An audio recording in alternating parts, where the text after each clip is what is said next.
पूर्णमदः पूर्णमिदं पूर्णात् पूर्णमुदच्यते पूर्णस्य पूर्णमादाय पूर्णमेवावशिष्यते।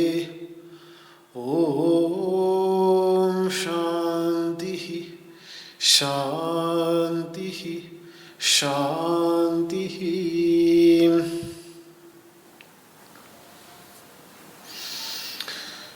वसुदेवसुतं देवं कंसचाणूरमर्दनं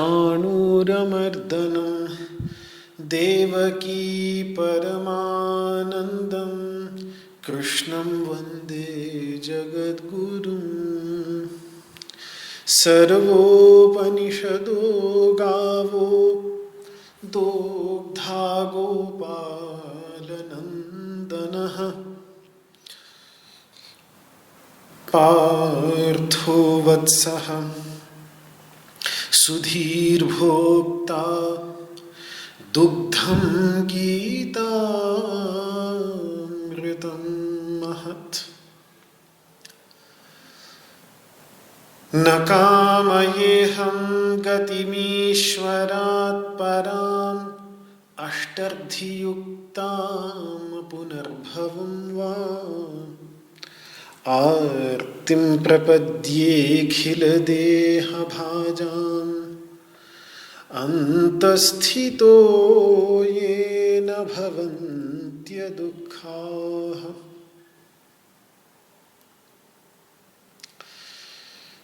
विश्वं दर्पणदृश्यमाननगरी तुल्यं निजान्तर्गतम्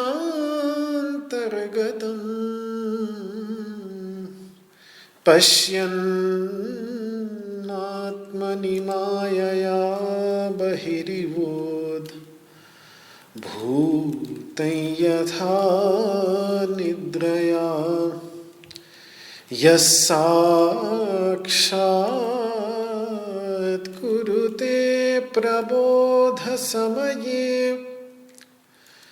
स्वात्मानमेवाद्वयम्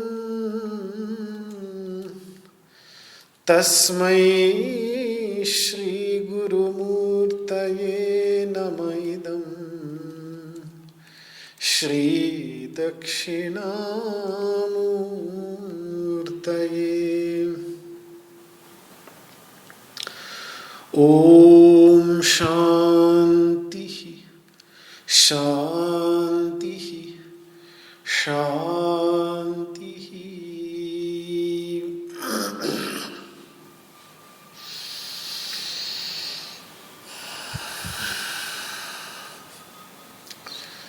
ओम नमो भगवते वासुदेवाय। श्रीमद् भगवद गीता के सांख्य योग नामक दूसरे अध्याय के 29वें श्लोक में भगवान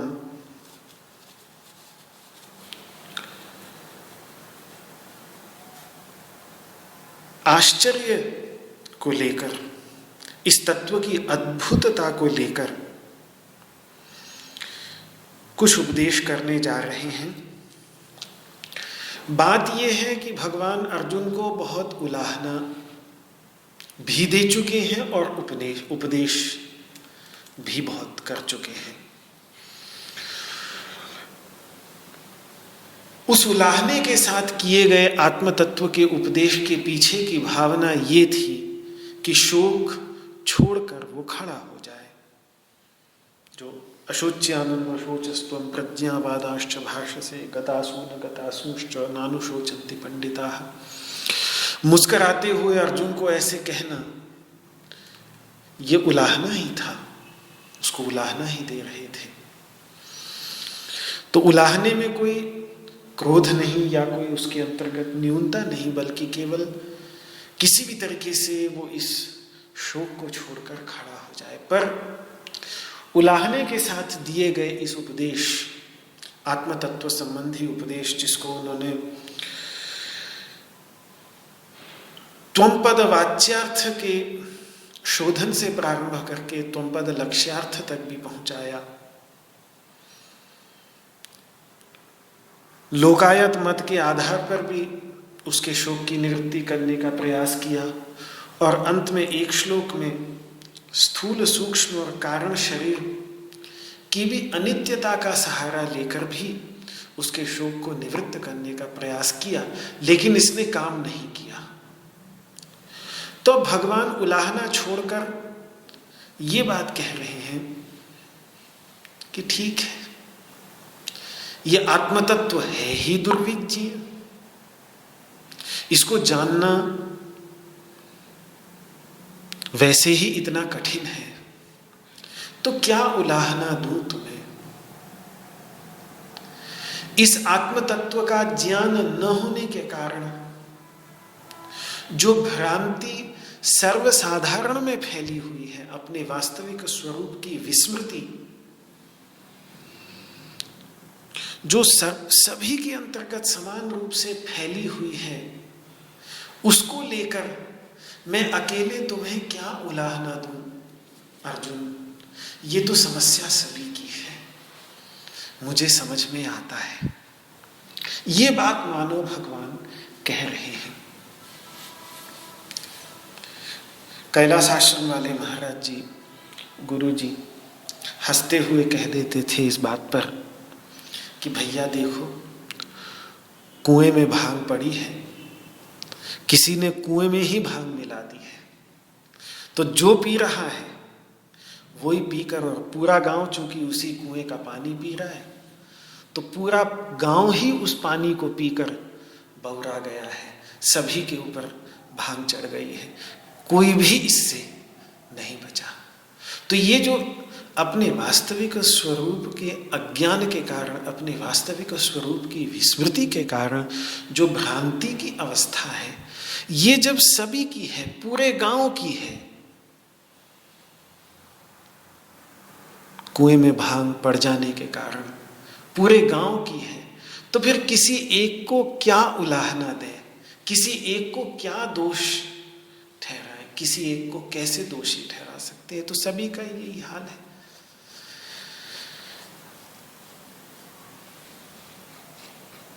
तो इसीलिए भगवान अब अगले श्लोक के अंतर्गत उस तत्व की दुर्विज्ञेयता की चर्चा यहां पर कर रहे हैं। यहां कोई प्रश्न पूछ सकता था कि आत्म तत्व इतना दुर्विज्ञेय क्यों? हम सब अपने आप को तो जानते ही हैं, हम सब अपनी बात मैं करके सदैव करते रहते हैं, तो इसमें दुर्विज्ञेय क्या हुआ? तो वेदांत के आचार्य इसमें समाधान यही देते हैं कि भैया देखो, बात ये है कि जिस अहम, मैं, इस विचार के द्वारा जाना जाता है जिस आत्मा को, वो आत्मा है उपाधियों से विशिष्ट आत्मा। वो आत्मा है शरीर की उपाधि, स्थूल शरीर की उपाधि से विशिष्ट आत्मा, वो है सूक्ष्म शरीर की उपाधि से विशिष्ट आत्मा, वो है कारण शरीर की उपाधि से विशिष्ट आत्मा। तो इन उपाधियों से विशिष्ट होने के कारण उसकी प्रतीति कर्ता, भोक्ता आदि धर्मों से युक्त रूप में उसकी प्रतीति होती है। तो ये जो मैं करके मैं के विचार से जिसको जाना जाता है वो आत्मा ऐसा है। और यहां जिस त्वमपद लक्ष्यार्थ का निरूपण किया वो है इन उपाधियों से रहित आत्मा। है तो यही आत्मा, लेकिन इन उपाधियों से रहित, इसीलिए उसको केवल आत्मा कह देते हैं। केवल का अर्थ ही है कि अकेला, सभी उपाधियों से रहित। और वो जब कोई उपाधि ही नहीं वहां पे, तो फिर अहम इस विचार का विषय वो नहीं बनता। वो तो अहम इस विचार का भी साक्षी है, तो वो अहम इस विचार का विषय कैसे बन सकता है? अहम इस विचार का विषय तो यही बनेगा जो हम अपने शरीर से विशिष्ट आत्मा को देखते हैं, वो बनेगा। ज्यादा से ज्यादा हमारी इंद्रियां और अंतःकरणों से विशिष्ट आत्मा बन जाएगा। पर जो शुद्ध चैतन्य स्वरूप आत्मा है वो अहम इस विचार का, मैं इस प्रतीति का विषय नहीं बनता। हाँ, वो मैं इस प्रतीति का, इस विचार का साक्षी अवश्य है। और वो नित्य शुद्ध बुद्ध मुक्त स्वभाव है। वो कर्ता भोक्ता आदि धर्मों से रहित है। वो कर्ता नहीं, वो अकर्ता है। वो भोक्ता नहीं, वो अभोक्ता है। वो शुभाशुभ कर्म से शुद्ध अशुद्ध नहीं होता, वो नित्य शुद्ध है। उसके ऊपर अज्ञान का प्रभाव नहीं पड़ता, अज्ञान की निद्रा उस पर अपना प्रभाव नहीं डालती, इसलिए वो नित्य बुद्ध है, नित्य जागृत है। काम कर्म संस्कार के जो बंधन हैं वो बंधन उसे बांध नहीं पाते, इसीलिए वो नित्य मुक्त स्वभाव है। और इसीलिए चूंकि वो मैं इस विचार का विषय नहीं बनता, मैं इस प्रतीति का विषय नहीं बनता, उसको मैं इस प्रतीति के द्वारा जाना नहीं जा सकता, इसीलिए ही वो बहुत दुर्विज्ञेय है। उसको जान पाना बहुत कठिन हो जाता है। अहम इस प्रतीति से उसका दर्शन नहीं हो सकता, इसीलिए ही वो दुर्विज्ञेय है। उसके दर्शन के प्रकार अलग है। उसके दर्शन करने के लिए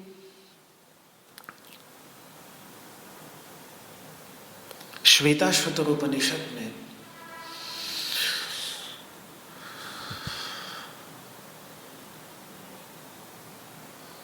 इस संसार चक्र का निरूपण करते हुए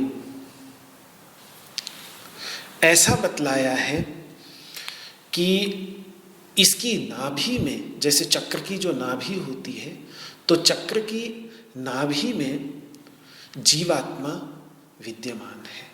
केंद्र में, इस संसार चक्र के केंद्र में, नाभि का अर्थ हो गया केंद्र, तो नाभि अर्थात केंद्र के अंतर्गत जीवात्मा विद्यमान है। और रथ का जो बाहरी हिस्सा है वो है प्रकृति। जो प्रकृति इन तीन सत्व, रज और तम से ढकी हुई होती है। और नाभि के ऊपर एक आवरण है पंचमहाभूतों के शरीर का और 11 इंद्रियों का, तो 16 तत्वों का आवरण है।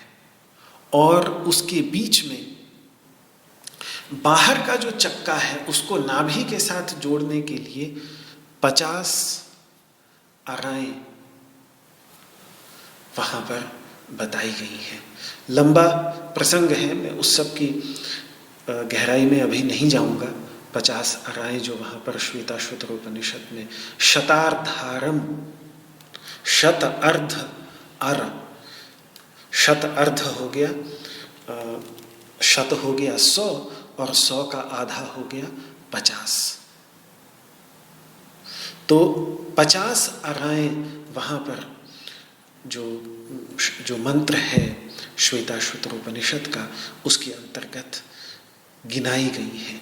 तमेकनेमिं त्रिवृतम षोडशांतम शतार्धारम विंशति प्रत्यराभिः। एक नेमी वो जीवात्मा है। तो वो जो 50 अराएं वहाँ पर बताई गई हैं, उन 50 अराओं के अंतर्गत अष्ट सिद्धि की बात आती है। और बिना उन अष्ट सिद्धियों को सिद्ध किए, अष्ट सिद्धियों में से जो 5 सिद्धियां हैं, उन 5 सिद्धियों को सिद्ध किए बड़ा कठिन हो जाता है इस आत्म तत्व का साक्षात्कार करना।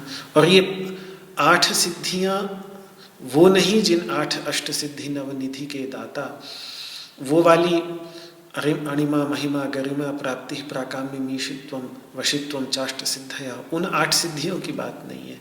और ना 9 निधियों की बात है, यहाँ 9 तुष्टियों की बात है। लेकिन वो 8 सिद्धियाँ जो हैं वो यही हैं कि यदि सबसे पहले श्रवण में कमी रह जाए, श्रवण का अर्थ जब जैसे इस समय श्रवण कर रहे हैं, तो पहली सिद्धि अध्ययन की सिद्धि, मतलब श्रवण की सिद्धि है कि एकाग्र होकर के बड़े ध्यान से सुनना पड़ता है कि क्या कहना चाह रहे हैं भगवान। उनके श्लोकों का श्रवण करना होता है बहुत एकाग्रता के साथ, ध्यान के साथ। तो ये अध्ययन की सिद्धि कहलाती है। उसके बाद शब्द की सिद्धि का निरूपण वहाँ पर है। शब्द की सिद्धि का अर्थ होता है कि गुरुजनों के मन में शब्द किस अर्थ को ध्यान में रखकर वो शब्द का प्रयोग कर रहे हैं, तो उस शब्द को अच्छी तरह से समझते हुए उसके अर्थ की गहराई तक प्रवेश करना, जिससे जैसे तत्वमसि महावाक्य में यदि त्वम कह रहे हैं, तुम कह रहे हैं, तो जो अर्थ मैं तुम इस शब्द से समझता हूँ, वही अर्थ गुरुदेव के मन में है या नहीं। स्वाभाविक है कि नहीं है। हम जब तुम शब्द सुनते हैं तो हमारा मन तो तुम शब्द के वाच्यार्थ में जाता है, उनके मन में लक्ष्यार्थ बैठा हुआ है। तो कैसे अपनी समझ को वाच्यार्थ से लक्ष्यार्थ तक ले जाएं, जिससे वो जिस भाव में शब्द को बोल रहे हैं उस भाव को हम समझ सकें। तो इसको कहा जाता है शब्द सिद्धि। ये दूसरे प्रकार की सिद्धि है। फिर तीसरे प्रकार की सिद्धि को ऊह सिद्धि कहते हैं, तर्क की सिद्धि, मनन। पहली 2 सिद्धियां श्रवण की सिद्धियां हैं, तीसरी जो है वो मनन की सिद्धि है। जब तर्क के आधार पर हम क्या समझे, उनके उपदेश को एकाग्रता पूर्वक सुना, उनके शब्दों को यथावत ठीक जिस भाव में वो प्रयोग कर रहे हैं उसी भाव में उनसे पूछ करके बार बार प्रश्न उठाकर जो भगवान कह रहे हैं, तद्विद्धि प्रणिपातेन परिप्रश्नेन सेवया। प्रश्न ही नहीं, भगवान परिप्रश्न करने के लिए कह रहे हैं। परिप्रश्न मतलब चारों ओर से घेर करके, क्योंकि परि जो है, परि का अर्थ होता है चारों ओर से घेरना। जैसे किसी का आलिंगन जब हम करते हैं, किसी को गले से लगाते हैं, तो दोनों हाथों से चारों ओर से घेर करके पकड़ लेते हैं, पूरी तरह से अपने आगोश में ले लेते हैं। आलिंगन में जब गले लगते हैं तो उस प्रकार से वो परिप्रश्न, मतलब चारों ओर से, इस दृष्टिकोण से भी प्रश्न, उस दृष्टिकोण से भी प्रश्न, तभी तो वो क्या कहना चाह रहे हैं वो समझ में आएगा। और फिर अब अपने को समझ में आया कि नहीं ठीक तरीके से, तो जो अपनी समझ बनी है उसके परिणाम स्वरूप उसको को तर्क की कसौटी पर खरा उतारने का प्रयास करना। और ये तर्क की कसौटी पर कब तक व्यक्ति अकेले कसेगा, कब तक अकेले मनन करेगा। वही मनन दूसरों के साथ बैठकर भी, ये ऐसे है जैसे कोई शतरंज अपने साथ ही खेलना चाहे।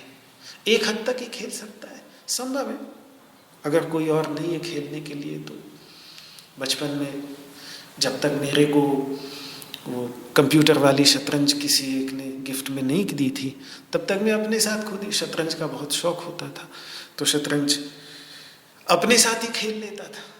लेकिन जो अपने साथ खेलना एक बात है, और जब दूसरा जो अपने से अच्छा जानता हो उसके साथ खेल के जो बुद्धि का अभ्यास होता है, जो सोचने की क्षमता का अभ्यास होता है, वो एक अलग ही बात है। तो इसीलिए मनन भी एक तो है कि स्वयं ही हम मनन करें, शुरुआत वहीं से होती है, और फिर जब लगे कि अब हमने अपनी दृष्टि से खूब मनन कर लिया है, तब फिर उसकी परीक्षा दूसरों के साथ भी मिलकर के करें। इसीलिए चौथी सिद्धि जो है वो सुहृत प्राप्ति है, सुहृत प्राप्ति सिद्धि। सुहृत प्राप्ति, सुहृत का अर्थ होता है अच्छे हृदय वाला। ये सांख्य दर्शन के आचार्य, ये सब सांख्य दर्शन के आचार्य ही बतलाते हैं। सांख्य कारिका में ये सब विस्तृत रूप से निरूपित है। श्वेताश्वतर उपनिषद के अंतर्गत भगवान शंकराचार्य अपने भाष्य में ये सब सिद्धियों की चर्चा करते हैं। तो वहाँ बतलाते हैं कि सुहृत गुरु भी हो सकता है, शिष्य के लिए सुहृत गुरु हो सकता है, शिष्य के लिए सुहृत अपने सहपाठी हो सकते हैं, और गुरु तक के लिए भी, गुरु भी ढूंढे, गुरु भी मनन करने के लिए ढूंढे किसी को, तो वो शिष्य को ही ढूंढ ले, वो किसी न किसी शिष्य के साथ मनन करने लग जाए। तो ऐसे सुहृत को प्राप्त करके एक दूसरे के विचारों को समझने की इच्छा के साथ अपनी न्यूनताओं को देख, ये नहीं कि हमें अपना बिंदु उन्हें समझाना है, बल्कि उनके साथ अपना विचार विमर्श करके, और फिर यदि उनका दृष्टिकोण कुछ भिन्न है तो फिर उस दृष्टिकोण को समझने का प्रयास। ये नहीं कि विवाद की ओर बात चली जाए, जल्प और वितंडा की ओर बात चली जाए, बल्कि वाद की दिशा हो, जिसको भगवान ने अपनी विभूति कहा है, वादः प्रवदतामहम्, संवाद की भावना से ये हो, तो फिर वो सुहृत प्राप्ति की सिद्धि। और सुहृत प्राप्ति की सिद्धि हो जाने के बाद जब अपने अंतर्गत न्यूनता दिखाई दे, अपने अंदर जो जो न्यूनता, कुछ ऐसे विचार मिलें जो विचार अविद्या से प्रेरित हों, अस्मिता से प्रेरित हों, राग द्वेष अभिनिवेश से प्रेरित हों, तो फिर ऐसे विचारों को ठीक ठीक पहचान कर उन विचारों में अपनापन होने के कारण, चाहे उनके प्रति कितनी भी आसक्ति क्यों ना हो, तो भी उन विचारों को साफ करना, उन विचारों को झाड़ू मारकर कूड़े करकट की तरह फेंक कर बाहर निकाल देने का प्रयास, इसको कहते हैं दान सिद्धि। वैसे दान शब्द का अर्थ आपने दान का सुना होगा, देना, लेकिन ये बहुत ही प्राचीन शब्द है। यहाँ दान का अर्थ देना नहीं है, बल्कि यहाँ दान का अर्थ एक दूसरी दैप धातु है शोधन अर्थ में। तो इसीलिए दान का अर्थ यहाँ पर सांख्य के आचार्य लोग दान शुद्धि मतलब शोधन शुद्धि, दान का अर्थ शोधन करते हैं। संस्कृत भाषा में दान शब्द एक दूसरी धातु से भी बनता है, तो उसका अर्थ होता है शोधन। तो शोधन करना, अपने आप का शोधन करना। आध्यात्मिक दृष्टि से अर्जुन जो अपने बंधु बांधवों के साथ युद्ध कर रहा है और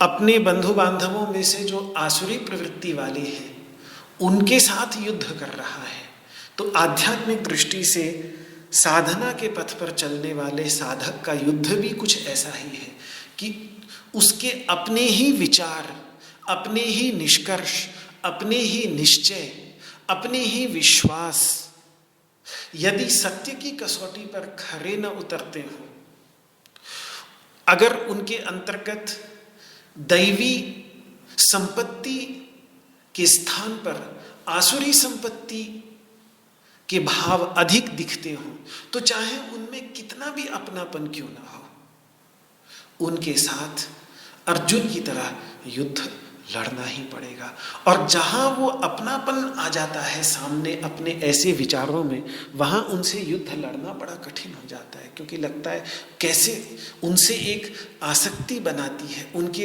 ऐसे विचारों के अंतर्गत एक अपनापन बन जाता है। तो फिर उनके साथ उनसे छुटकारा पाना और भी अधिक कठिन हो जाता है। इसीलिए फिर व्यक्ति ऐसे युद्ध से भाग खड़े होने की कोशिश करता है, जो अर्जुन प्रयास कर रहा है। लेकिन साधना के पथ पर अग्रसर होने की शुरुआत ही इस युद्ध से होती है।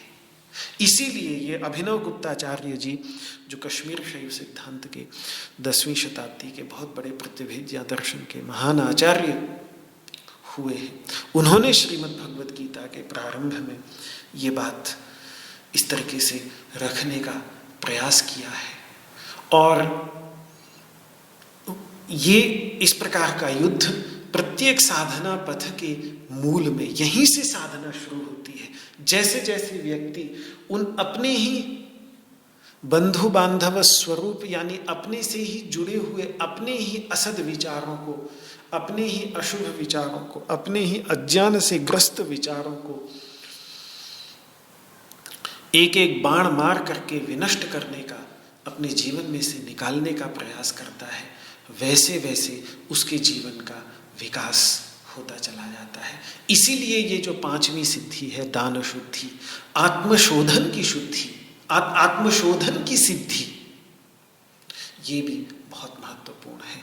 तो ये 5 सिद्धियां ही फिर अंत में बाकी 3 सिद्धियों की ओर ले जाती हैं। बाकी 3 सिद्धियां वही हैं जिनको हमने पीछे लंबी चर्चा करते समय परम निश्रेयस, परम श्रेय की बात जब की थी, जो अर्जुन का प्रश्न था कि हे प्रभु, यच्छ्रेयस्या निश्चितम ब्रूहि तन्मे, जो निश्चित श्रेय है वो आप मुझे बताइए। तो उस निश्चित श्रेय की चर्चा करते समय मैंने कहा था कि दुःखत्रय विघात, दुःखत्रय, कैसे ये आध्यात्मिक, आदि भौतिक और आदि दैविक, ये 3 प्रकार के दुख पूर्ण रूप से विनष्ट हो जाएं, हमारे ऊपर अपना प्रभाव न डाल सके, ये उठे भी आए भी जीवन के अंतर्गत, तो हमारी शांति और ज्ञान की अवस्था ज्यों की त्यों बनी रहे।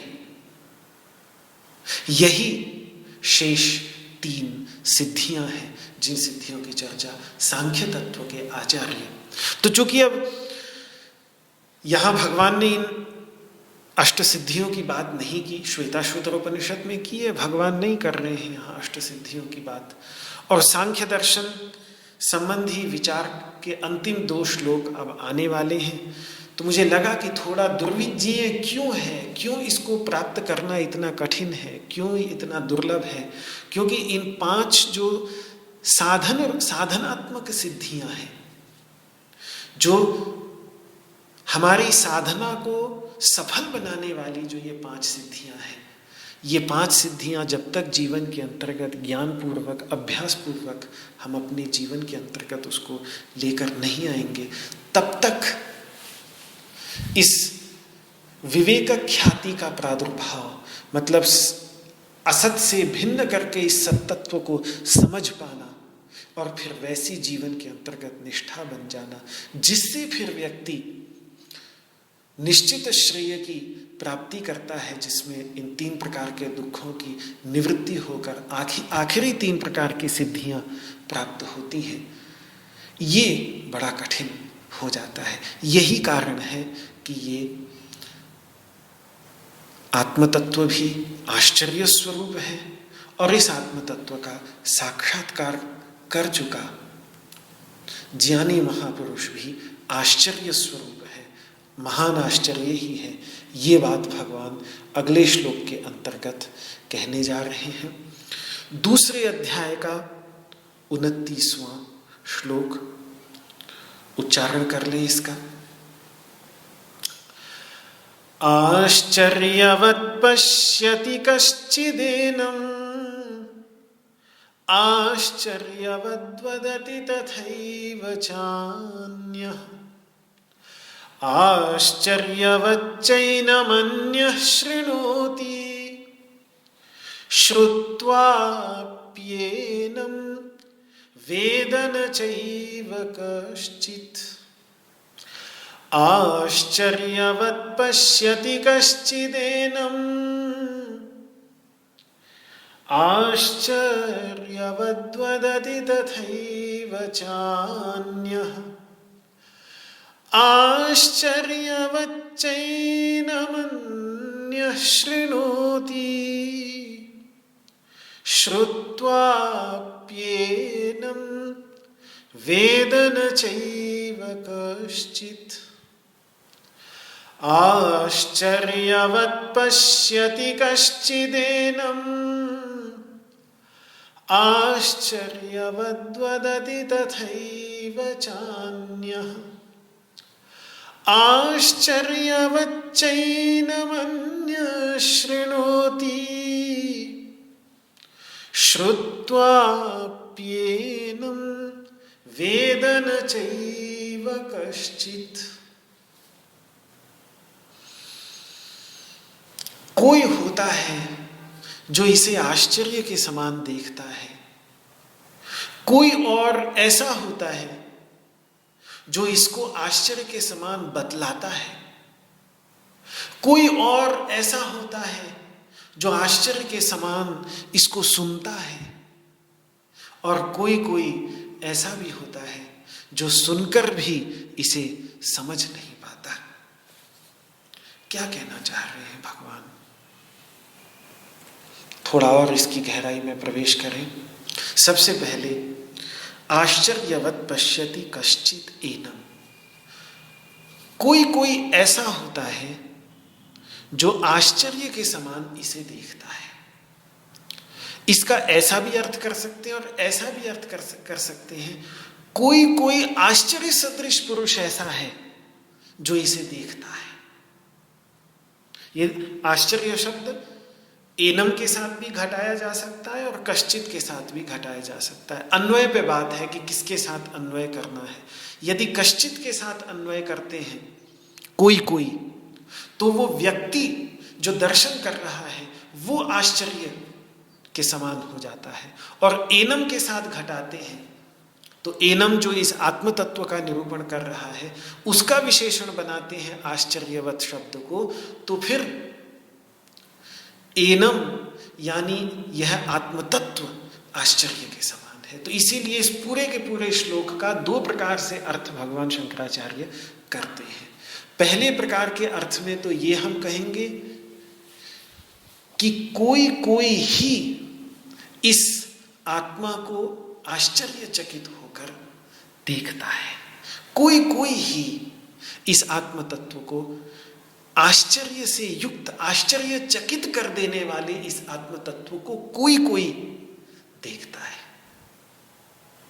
ये एक प्रकार से इसका अर्थ है। और दूसरे प्रकार से इसका अर्थ ऐसे है कि जो कोई इसे देखता है वो ही अपने आप में बहुत बड़ा आश्चर्य है। तो दो अलग अलग बातें हैं।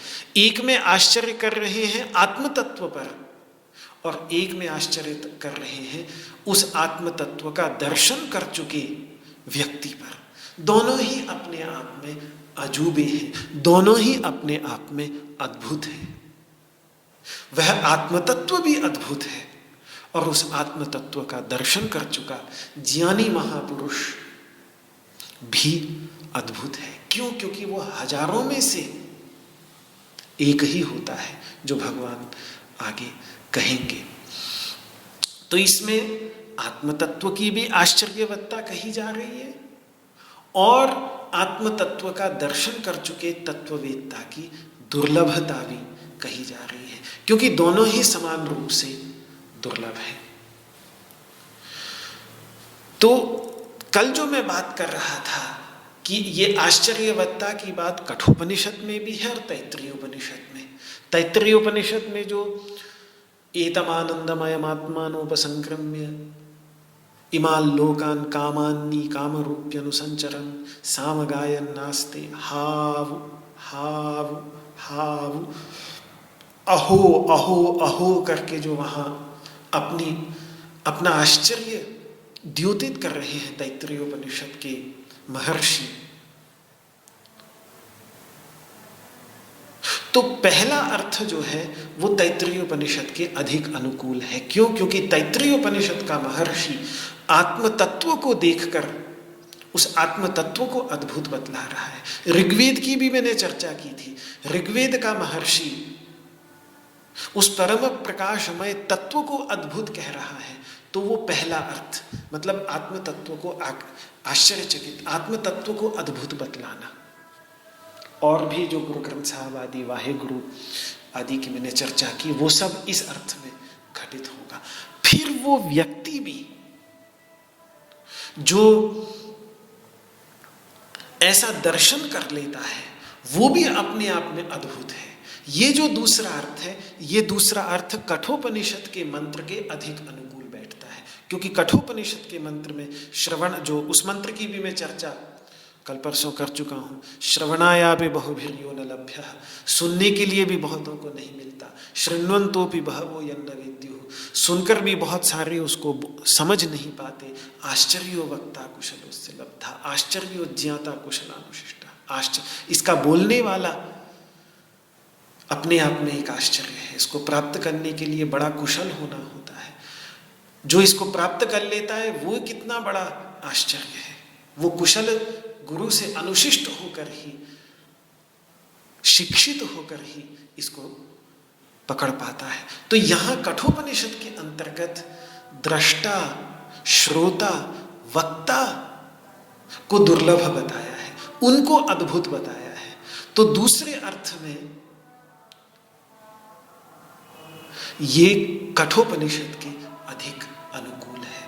तो दोनों ही अर्थों में उपनिषद मूल है और दोनों ही तरीके से श्लोक का अर्थ, प्रत्येक पाद का अर्थ, जो प्रत्येक 4 हिस्से हैं श्लोक के, प्रत्येक हिस्से का इस प्रकार से 2 प्रकार से अर्थ निकाला जा सकता है कि एक दृष्टि में जिस आत्म तत्व का दर्शन कर रहा है वो अद्भुत है, और फिर जो व्यक्ति उस आत्म तत्व के दर्शन कर रहा है वो भी अपने आप में अद्भुत है। तो आश्चर्यवत पश्यति कश्चिदेनम के 2 प्रकार के अर्थ हो जाते हैं। भगवान शंकराचार्य ने दोनों ही प्रकार के अर्थों को स्वीकार किया है और दोनों ही प्रकार के अर्थ उपनिषद में अपने मूल को प्राप्त करते हैं। मूल उपनिषदों में दोनों ही प्रकार का आश्चर्य हमको देखने को मिलता है। इसी प्रकार से फिर आश्चर्यवद वदति तथैव चान्यः, कोई बहुत आश्चर्यचकित होकर इसका निरूपण करते हैं। जब इसका निरूपण करते हैं तो उनको लगता है क्या बात है, तो बहुत ही अद्भुत वस्तु है। और इसका निरूपण करने वाला, ऐसे आश्चर्यचकित होकर निरूपण करने वाला व्यक्ति भी अपने आप में बहुत बड़ा आश्चर्य है। तो दोनों तरीके से इसका भी, जैसे पीछे 2 तरीके से अर्थ किया, वैसे ही दोनों तरीके से इसका भी। निरूपण करने वाला व्यक्ति इसीलिए बहुत बड़ा आश्चर्य है। क्यों? क्योंकि अनुभव करने वाले महर्षि तो पूर्ण मौन की अवस्था में अवस्थित हो जाते हैं, तो उस अवस्था में निरूपण कैसे करें? वहां निरूपण भी विचित्र ऐसा है कि निरूपण बिना कुछ बोले किया जाता है। एक बहुत सुंदर शब्द आता है नृसिंहोत्तर तापिनी उपनिषद के अंतर्गत, अवचने नैव अनुभवन्नुवाच। वो बोल रहे हैं, अनुभव करते समय बोल रहे हैं, लेकिन बिना कोई वचन उसका निरूपण कर रहे हैं, लेकिन बिना कोई वचन बोले उसका निरूपण कर रहे हैं, पूर्ण मौन में। अवचने नैव, बिना कोई वचन बोले, अनुभवन, उसका अनुभव करते हुए, उवाच, उसका निरूपण कर रहे हैं। तो किस तरीके से उपनिषद का महर्षि बिना बोले उसका वचन कर रहा है, बिना बोले उसका निरूपण कर रहा है, क्योंकि उसके अनुभव के धरातल में है। तो अनुभव के धरातल में उतरा होने पर बोल नहीं सकता। ब्रह्मसूत्र शांकर भाष्य में भी एक श्रुति उद्धृत है कि जब बाष्कली अपने गुरु बाध्व के पास गए हैं, नहीं, बाध्व अपने गुरु बाष्कली के पास में गए हैं। गुरु का नाम बाष्कली है, शिष्य का नाम बाध्य है। और बाध्य ने पूछा है कि भगवान ब्रह्म तत्व का उपदेश कीजिए।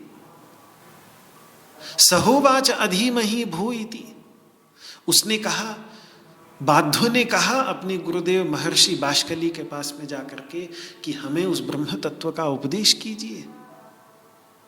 तो सतूष्णीम बभूव, गुरुजी चुप, बिल्कुल चुप हो गए। तो तमह द्वितीय व तृतीय व वचने उवाच, जब उसने दूसरी बार बोला, तीसरी बार बोला कि गुरुजी कुछ ब्रह्म तत्व का उपदेश कीजिए, तो फिर गुरुजी कहते हैं, ब्रूमः खलु त्वं तु न विजानासि, मैं बोल रहा हूं लेकिन तुम समझ ही नहीं रहे हो। उपशांतो यम आत्मा, ये आत्मा तो शांत स्वरूप है, परम शांत स्वरूप है। तो जैसे ही आत्म तत्व का निरूपण करने लगेगा व्यक्ति तो पूर्ण शांत हो जाएगा, पूर्ण मौन में चला जाएगा, निरूपण करने के लिए कुछ बचेगा नहीं। तो ऐसी स्थिति में यदि कोई इसका निरूपण करता है तो ये बहुत बड़े आश्चर्य की बात है। दक्षिणामूर्ति भगवान को लेके यही तो दक्षिणामूर्ति स्तोत्र में प्रसिद्ध श्लोक है, चित्रम वटतरुर्मूले, वटवृक्ष के मूल में क्या विचित्र घटना घटित हो रही है कि वृद्धा शिष्या गुरुर्युवा गुरुस्तु मौनम व्याख्यान। भगवान दक्षिणामूर्ति जो व्याख्यान दे रहे हैं वो पूर्ण मौन व्याख्यान है। वहाँ पर कोई शब्द मुख से नहीं निकल रहा है, पूर्ण मौन के अंतर्गत व्याख्यान चल रहा है। तो आश्चर्यवद वदति तथैव चान्यः, इसलिए इसका निरूपण करने वाला व्यक्ति भी अपने आप में बहुत बड़ा आश्चर्य है, बहुत ही अद्भुत है। आश्चर्यवच्चैनमन्यः शृणोति, और कोई कोई ऐसे हैं जो आश्चर्य सदृश इसको सुनते हैं, या जो इसको सुनते हैं वो भी अपने आप में अद्भुत आश्चर्य है। और चूंकि वो इतना अद्भुत है इसीलिए फिर भी भगवान कह रहे हैं, और इतना दुर्लभ है क्योंकि अंत में यहाँ दुर्लभता बतलानी है, तो इतना दुर्लभ तत्व होने के कारण सुनकर भी कोई कोई इसे नहीं समझ पाता। और केवल सुनकर ही नहीं, सबके साथ जोड़ लेना चाहिए। ऐसा नहीं जो बोल रहे हैं वो पूरी तरह से समझ गए हों, या जिन्होंने दर्शन कर लिया हो वो भी पूरी तरह से समझ गए हों, ये आवश्यक नहीं है। दर्शन कर लेने के बाद भी, प्रवचन कर लेने के बाद भी, सुन लेने के बाद भी तत्वतः ये समझ में आ गया हो तो ये भी अपने आप में बहुत महान उपलब्धि है। वो जो वहां भगवान ने कही, यततामपि सिद्धानाम कश्चिन माम वेत्ति तत्वतः, प्रयत्न करके सिद्धि को प्राप्त जो हो भी गए, जिन्होंने देख भी लिया, बोलने भी लग गए, सुन भी लिया, वो भी तत्वतः उसे देख पाए या नहीं,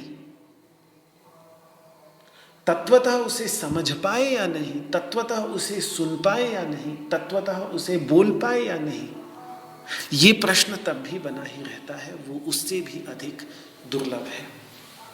तो पहले अर्थ में चारों के चारों चरण जो हैं इस श्लोक के, वो आत्म तत्व की आश्चर्यवत्ता का निरूपण कर रहे हैं।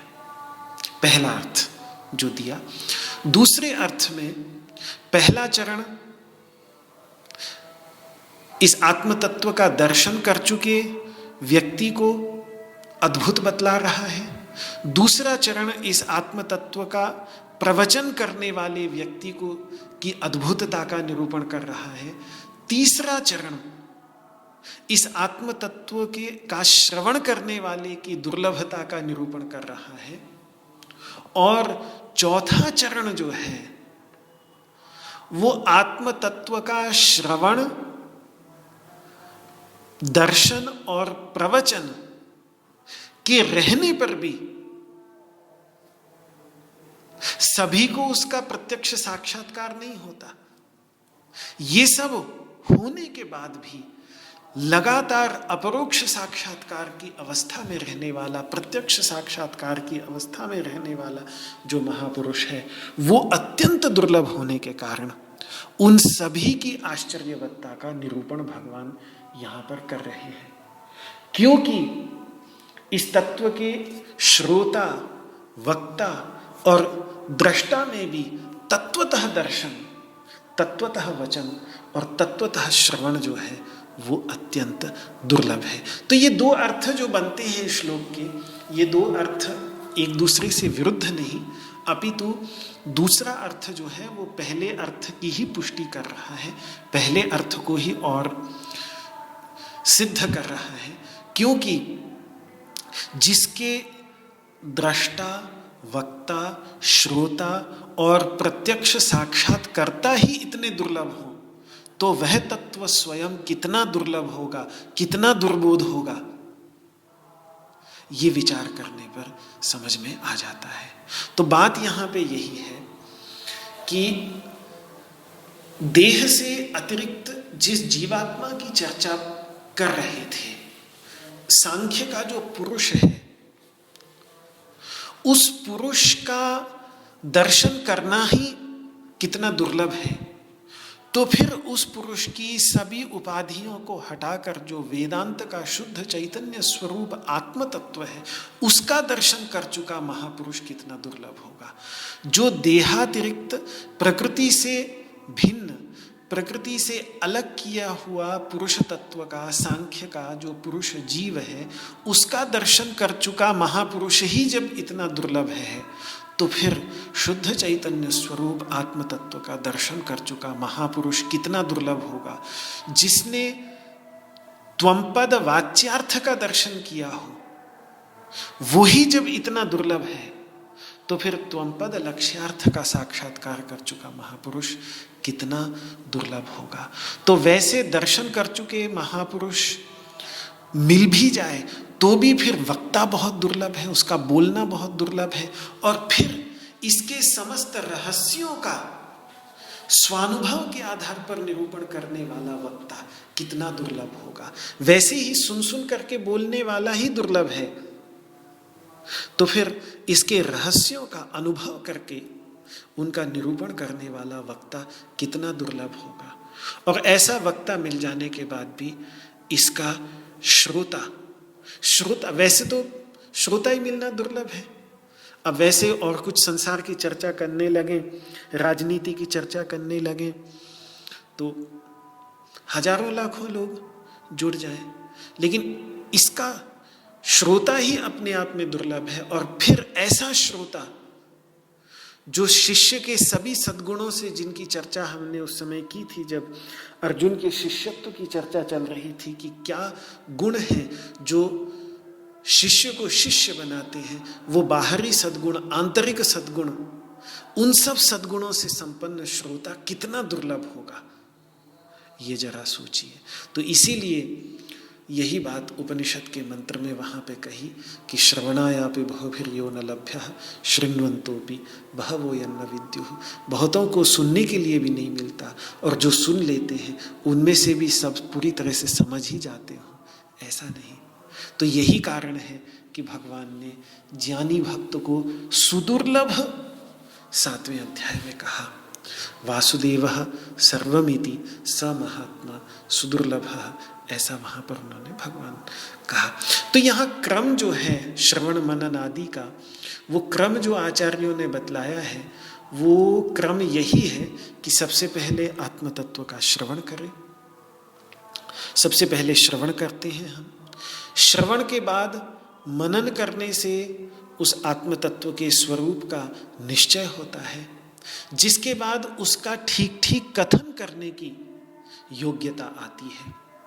अच्छा, अभी जो योग्यता है वो यथाश्रुत तत्व का निरूपण करने की योग्यता है। मतलब जैसा गुरुजनों से सुना, एकाग्र होके सुना होगा, मनन द्वारा अगर कुछ समझने में गलती हो गई होगी तो उस गलती को हमने हटा लिया, तो उसके बाद जैसा गुरुजनों से सुना वैसा ही ठीक ठीक बोलने की योग्यता उस व्यक्ति के अंतर्गत आ गई। लेकिन अभी भी वो यथाश्रुत योग्यता है, यथाश्रुत तत्व को बोलने की योग्यता है। मतलब जैसा सुना वैसा ही टेप रिकॉर्डर की तरह बोल दिया।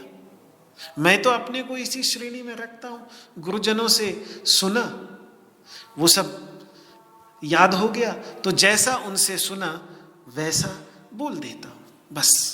तो वो यथाश्रुत तत्व की योग्यता है।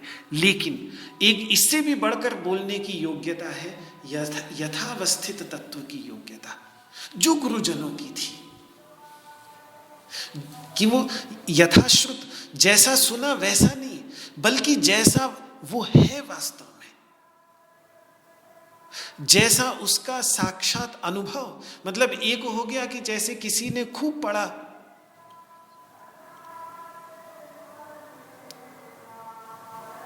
बद्रीनाथ धाम के विषय में खूब पुस्तकें पढ़ ली, और उन खूब सारी पुस्तकों को पढ़ लेने के बाद इतना विद्वान हो गया कि उसको बद्रीनाथ धाम का सारा इतिहास, हिमालय का सारा इतिहास, सब कुछ पता चल गया। पुस्तकों से पढ़ पढ़ के खूब ज्ञान हो गया, और वो जो निरूपण कर रहा है वो बड़ा अद्भुत निरूपण है। क्यों? क्योंकि उसने अध्ययन खूब किया है। लेकिन है ये योग्यता यथाश्रुत तत्व की, जैसा सुना, जैसा पढ़ा वैसा बता दिया। अगर यथावस्थित तत्व के निरूपण की योग्यता पानी है तो वहां जाना पड़ेगा, वहां जाके स्वयं साक्षात्कार करना पड़ेगा। ये योग्यता, ये निरूपण की योग्यता, यथावस्थित तत्व को बताने की योग्यता के लिए मनन बहुत लंबे समय तक करना पड़ता है, और उसके बाद निदिध्यासन करके जब साक्षात दर्शन साधक करता है, प्रत्यक्ष साक्षात्कार करता है उस आत्म तत्व का, तब यथावस्थित दर्शन की योग्यता आती है। वो तत्व जैसा है, वहां फिर यथाश्रुत नहीं रहता। वहां पुस्तक में क्या लिखा है वो फिर दूसरी श्रेणी का ज्ञान बन जाता है।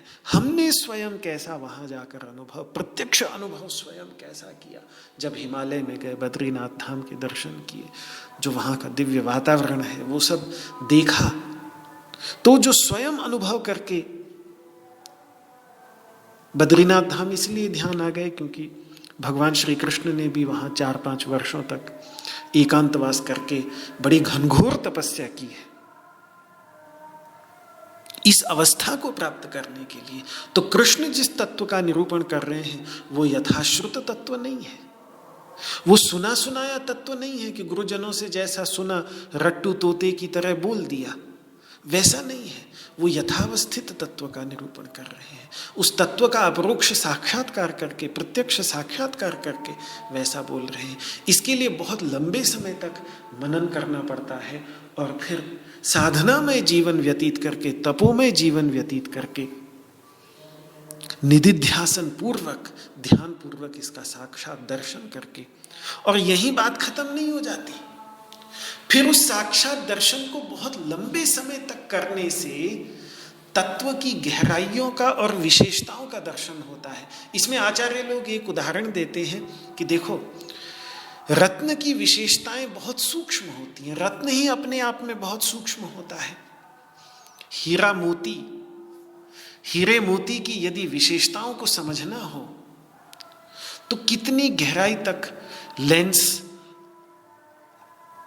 आंख में लगा करके बड़े लंबे समय तक उसके एक एक चिन्ह को, एक एक का बड़ी विशेषताओं का गहराई के साथ लंबे समय तक अपने हाथ में लेकर, ऐसा नहीं कि उसके बारे में पढ़ लिया, बल्कि बिल्कुल अपने हाथ में लेकर के लेंस के नीचे रखकर घंटों तक उसको निहारना पड़ेगा, तब जाकर उस रत्न की विशेषताओं का, उसकी गहराइयों का ज्ञान होगा। तो इसी प्रकार से निदिध्यासन के द्वारा ऐसा नहीं कि एक बार दर्शन करके छोड़ दिया, ठीक है, एक बार दर्शन करके चले गए बद्रीनाथ, दर्शन करके आ गए, हो गया। अगर बद्रीनाथ के वातावरण को समझना है, अगर बद्रीनाथ की एक एक विशेषता को, सर्दी में वहाँ कैसा अनुभव होता है, गर्मी में कैसा अनुभव होता है, बरसात में क्या स्थिति होती है, तो वहाँ रहना पड़ेगा। जैसे भगवान वहाँ 4-5 वर्षों तक, उस युग में सोचिए, उन्होंने बद्रीनाथ में घनघोर तपस्या करते हुए वहाँ पर बद्रिकाश्रम में रहे हैं भगवान श्री कृष्ण।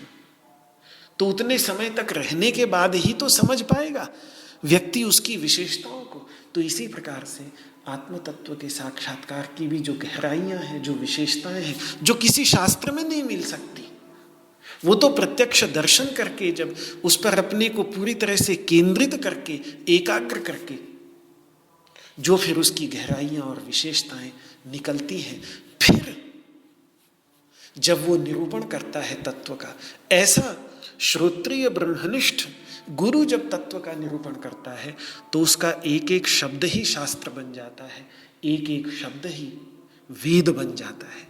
यही कारण है कि भारतवर्ष के अंतर्गत रमण महर्षि जैसे अरुणाचल की उपत्यका में रहने वाले बड़े बड़े परमहंस ऋषि, जिन्होंने शास्त्र का एक वाक्य तक नहीं पढ़ा, लेकिन पिछले जन्म की साधनाओं के अभ्यास के परिणाम स्वरूप इस जन्म से मैं बाल्यावस्था से ही एक ऐसी ज्ञान की अद्भुत अवस्था उनकी बनी रही कि बिना कुछ पढ़े लिखे होने के बावजूद जो जो वो कहते थे उन उपदेशों को गणपति शास्त्री जैसे उद्भट विद्वान, संस्कृत के परम शास्त्रज्ञ, वो उसको संस्कृत के श्लोकों के अंतर्गत ग्रथित करते हुए ग्रंथ के ग्रंथ लिखते चले गए रमण महर्षि के उपदेशों के। क्योंकि फिर वो जो बोलते चले जाते हैं, वो उस दर्शन को चूंकि उन्होंने जीवन भर किया हुआ है, उस आत्म तत्व का दर्शन, तो जो उनके उपदेशों में गहराइयाँ होंगी, जो उनके उपदेशों में विशेषताएं होंगी, और ये तो मैं एक संत की बात कर रहा हूँ, ऐसे संत भारत भूमि के अंतर्गत छुपे हुए कोने कोने के अंतर्गत कहाँ कहाँ कैसे कैसे संत कितने गहराइयों के दर्शन, कितने गहराइयों के ज्ञान भरे पड़े हैं। ये तो जब तक पूर्ण अपनी श्रद्धा और आत्मसमर्पण की भावना से जब तक उनकी शरणागति होकर नहीं जाते, तब तक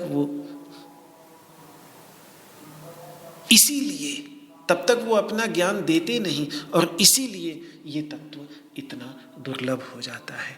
तो भगवान यही कह रहे हैं कि देखो अर्जुन, ये तो बहुत ही सुसूक्ष्म तत्व है, इसमें उलाहना तुम्हें क्या देना, तुम्हें किस बात पर मैं उलाहना दूं, ये तो है ही ऐसा तत्व।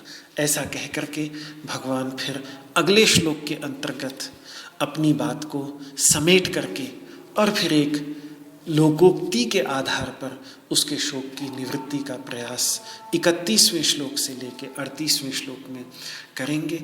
ये सब हम कल देखेंगे।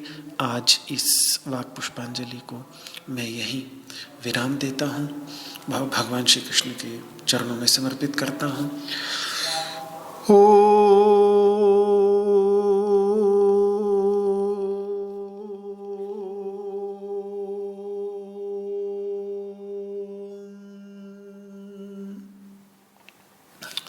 सर्वे भवन्तु सुखिनः, सर्वे सन्तु निरामयाः, सर्वे भद्राणि पश्यन्तु, मा कश्चित् दुःखभाग् भवेत्। ॐ शान्तिः शान्तिः शान्तिः। न त्वहं कामये राज्यं न स्वर्गं न पुनर्भवं, कामये दुःखतप्तानां प्राणिनामार्तिनाशनं। श्रीकृष्णार्पणमस्तु। आपको मेरा हाथ जोड़ करके प्रणाम। जय श्री कृष्ण, जय श्री कृष्ण, जय श्री कृष्ण।